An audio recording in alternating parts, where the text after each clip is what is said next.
hande Hamadul Basir hakkuna amme mum to min tolni do si minen ji'ani minen keɓaniya min mbawi tan ko yettude Allah han ko ni tan jokkindirta minen onon ɓiɓɓe ɓe jokkindirta minen wawa wiide noon du'a makko jaabima walla jaabin du'a uji meɗen enen fof han ko onon ɓiɓɓe am e kamɓe arɓe ɗo ɓiɓɓe Hamadou Basir e taalibaɓe mu'en ko onon mbawata jokkindirde ɗi cuuɗi minen komin jokkanno ko jokkodi Allah newni ɗum Allah yettinima ɗo yettiɗo ha min jottima ɗo min jottiɗo alhamdulillahi rabbil alamin si minen jiiya onon mbaɗani yan taw kono mbawi tan ko yettude Allah e du'a naade on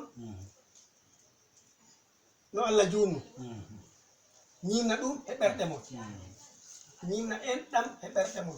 mbawon jokkindirde jinnaɓe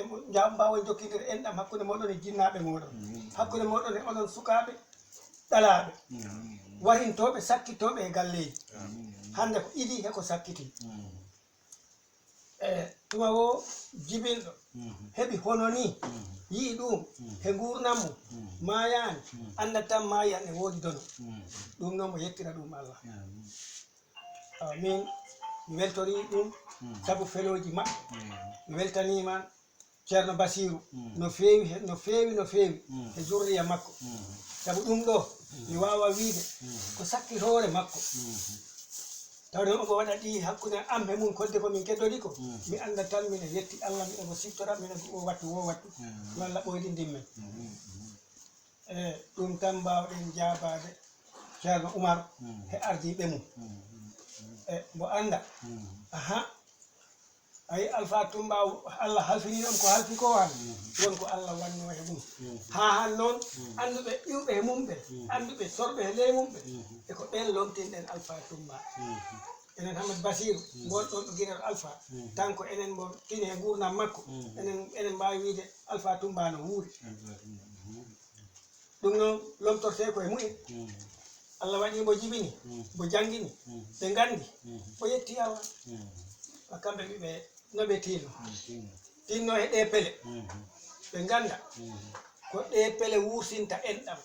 ko ɗe pele wurtinta islam ko ɗe pele wurtinta diine si yimɓe Allah wattidi on tan